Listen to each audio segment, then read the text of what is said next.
the agenda for today? Alright, we're going to recommend another movie, and it is called Frailty. I'm not saying this is the best movie ever made. I am saying it's interesting and you should check it out. And the reason why it's interesting is that, well, first of all, it stars Bill Paxton. I don't think you can't like Bill Paxton. Never heard anybody be like, Bill Paxton? Yeah. Can't deal with that guy. I mean, come on, it's Bill Paxton. He's been in lots of things. He's awesome. But anyway, now that I've got my love for Bill Paxton Wasn't he out the there, president in Independence Day? that was Bill Pullman. Oh. But they're effectively the same guy. See, that's the thing. I always get them confused. You know, The Critic. You remember The Critic? Yeah. They had You're talking about the John Lovitz cartoon show. That was a fun show. Yes, indeed it was. By the way, quickly, sorry, let me mention this. I was looking up stuff on Amazon the other day, looking for things for Christmas presents. You can get both seasons, the full series on Amazon for like $20. Yeah, it's awesome. The Critic, great show. I recommend that too, but I don't own it, so I can't recommend it without having it. Anyway, sorry. Go ahead.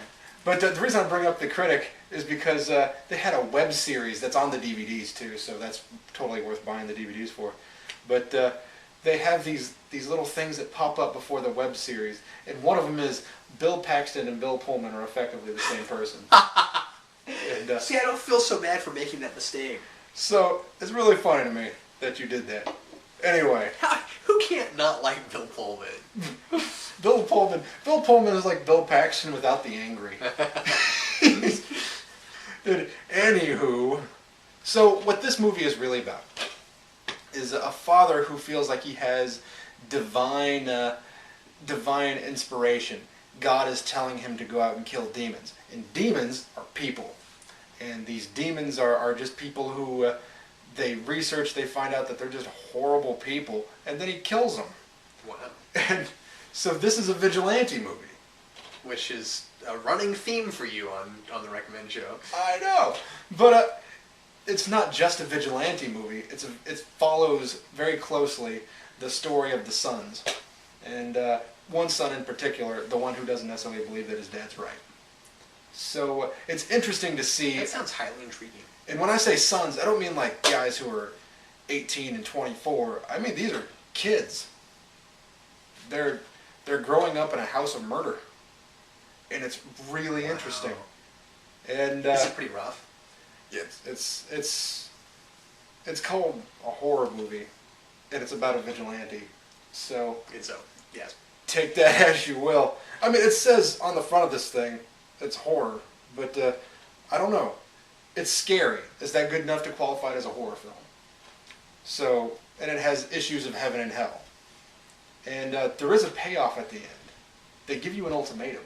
They let you know whether or not the guys are right or wrong, whether they're insane or not. Oh, wow. So, that's interesting. And I don't necessarily like the ending. But I think the rest of the movie, at least for the psychology of the characters, is entirely worth checking out, because I don't really want to give away any plot. I want to give away any characterization.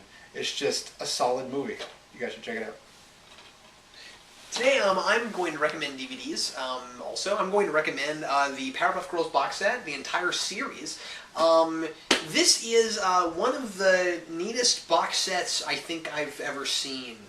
And I'm recommending this not just because I really like the Powerpuff Girls series and people should watch it because it's really funny, and it's some of my favorite superhero parody. And let me also mention real fast, because I always have to get this out of the way, but for anyone who still thinks that Powerpuff Girls is like just this really girly series that's super, it's not. It was invented by a guy who was very much a dirty college kid when he came up with it. You know what I mean? Well, he was one of those guys who obviously drank a lot. And he was he was a little immature, and but he had funny ideas. And he was a really good animator, and that's what was that? His name is No, it's Irvil not. Menton. It's not. That's not. It's not getting Tartakovsky. It's the other guy. Anyway, it's not coming to me. But anyway, But it's also just a really cool box set. It's got a ton of special features. It's the entire series, and it retails for $50, which is pretty great. It's six. It went on for 6 seasons. Obviously, you know, Powerpuff Girls was a half-an-hour show that had 2 episodes in each show, so they were short episodes. They did the same thing with Dexter's Laboratory and a lot of the shows at that time period. Count Chicken. A lot of those shows were mostly 15 minutes. Sometimes they would do an episode that was a full half hour for an entire episode. Some of those are really great. Some of those didn't work as well. Where like there were a couple episodes where they did a full half hour, but it could have been 15 minutes. You know, that sort of thing. But anyway, the nice thing about Powerpuff Girls was that it was always just Powerpuff Girls. They didn't have an extra cartoon that they threw in any of the episodes, you know, like they did with Dial M for Monkey and stuff like that. With Cow and Chicken. And Cow and Chicken, yeah. Wait, that had its own show, didn't it? No, it had its own show. Yeah, I know. I was thinking Two Stupid Dogs. I hated Cow and Chicken and Two Stupid Dogs. Anyway, carry on. Yeah, me too. But do you remember I Am Weasel? Yeah. I Am Weasel was in the middle of, I think Cow and Chicken, maybe Johnny Bravo, but I think Cow and Chicken, and then I think at one point it got its own show briefly, but I could be wrong about that. Anyway, that's neither here nor there. But so it was 6 seasons, and of course they weren't real long seasons. They wanted to keep the show going. Cartoon Network did, because it was so successful, and they really kind of ran out of ideas, and they didn't want to keep making the show badly, so they stopped, which I always applaud creators for doing when they just don't have any more ideas. And the series, I know I'm not selling the show great, but the last couple of years were not nearly as good as the earlier ones. They really did just kind of run out of ideas, and they started doing some strange things with the animation that I didn't love. But the early stuff is the best, fun stuff that feels kind of classic to me now, like the episode where Bubbles becomes Mojo Jojo is hilarious, and I guess most of my favorite episodes are Bubbles episodes, because Bubbles is hilarious. But did you see the one where she has to fight the giant ant? Remember that? No. And she's her eyes are messed up, and she needs glasses, but she won't wear glasses. Oh, so wait, yes. So she keeps flying into things, and anyway, it's great.